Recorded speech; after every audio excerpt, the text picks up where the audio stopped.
तर मित्रांनो नमस्कार, तुमच्या सर्वांचं स्वागत आहे आपल्या यूट्यूब चॅनलमध्ये. तर जसं की बघू शकता, आज आपण परत सोडल्या शेळ्या. ही आहे आपली नवीन शेळी आज आली चारायला. आणि तुम्ही बघा तिच्या पायात मी काय आणले, पैंजण आणले ते बघा. हां हां, ते आवाज यायला.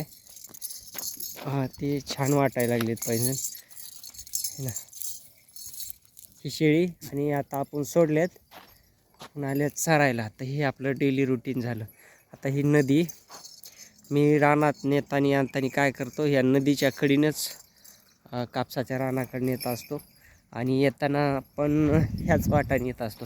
कारण की मित्रांनो, नदीच्या कडीनं जे ना शेळ्या पाणी हे पित्यात थांबून थांबून. आणि मस्त इकडं थोडाफार चारा भेटते त्यांना, मस्त आपलं गवत, वाळूमधलं गवत. मग ते उपसू उपसू खात्यात असं, आणि ताण लागले की पाणी पितात. मग जाता येताना या वाटा नेलं काय होतं आहे, त्यांच्या मनाला हवं तेवढं ते पाणी त्यांना पिता येतं आहे, किंवा मोकळा असं भरपूर पाणी इकडं सगळ्या पिल्लांना शेळ्यांना पिता येते जाता येता. त्याच्याने ताणलं कोणी राहत नाही, आणि इकडं चारा पण भेटते असं आहे ना. आणि सरळ न्यायच्या म्हटलं ना शेळ्या राहणार, तर सारख्या पळवीत न्यायल्यावानी होते, आणि मग ते त्यांची परेशानी होती. मग ते गेल्यानंतर रानात आता 2-3 किलोमीटर चारा लांब असतो, आणि नेमक्या आपण सोड्या जर त्याला पळवलं तर शेळ्या थकत्यात, म्हणजे ऊन लागतं किंवा धाप लागते त्यांना. त्याच्यामुळं काय करायचं, कधी बी शेळ्या सोडल्या असे चारीत न्यायच्या, जेणेकरून त्यांना पाण्याला खूप महत्त्वाचं आहे. आता तरी सध्या हिवाळा आहे म्हणून काय वाटत नाही, पण उन्हाळा जसा आता ऊन वाढत जाईल, जानेवारी फेब्रुवारीमध्ये तर उन्हाळ्यात लागणार आहे. तर मित्रांनो, 15 फेब्रुवारीपासून पुढं ऊन लागायला चालू होतं आहे.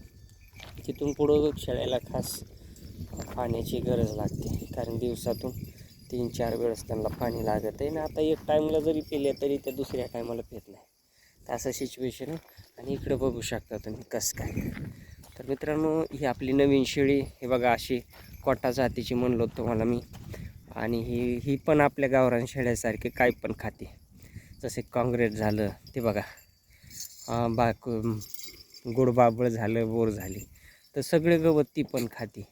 तर मला वाटतं इकडं सर्वायवल करीन ती, चांगल्या पद्धतीनं राहील, आणि आपण तिची काळजी तर घेणारच आहोत. मित्रांनो, हे आपल्या गावरान शेळ्या आहेत.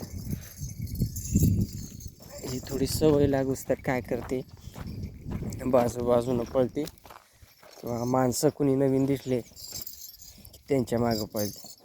तर थोडंसं लक्ष द्यायला लागत आहे. आणि हे बघू शकता तुम्ही, पायात पैजण आणलेत, तिला गोंडा बांधला डोक्याला छानपैकी असं, तर ती खूप छान दिसायली असं आहे. तर मित्रांनो, आजचं रुटीन आपलं असंच आहे की आता चारी तिकडून जाणार मी. आणि कालच्या कापसात तुम्हाला काल व्हिडिओ टाकला होता, तर त्या ठिकाणी आज जाणार आहे. ते तिकडं बघू शकता तुम्ही, ते ब्रिज आहे, त्या ब्रिजवरून आपल्याला जायचं आहे. तर मित्रांनो, भेटूत पुढच्या व्हिडिओमध्ये. तोपर्यंत धन्यवाद. प्लीज, तुमचा भाऊ प्रयत्न करतो आहे, सपोर्ट करा, व्हिडिओ लाईक करा, चॅनलला सबस्क्राईब करा. आणि ह्या शेळ्याविषयी काही तुमच्याकडं माहिती असेल, जसं की लस, खुराक,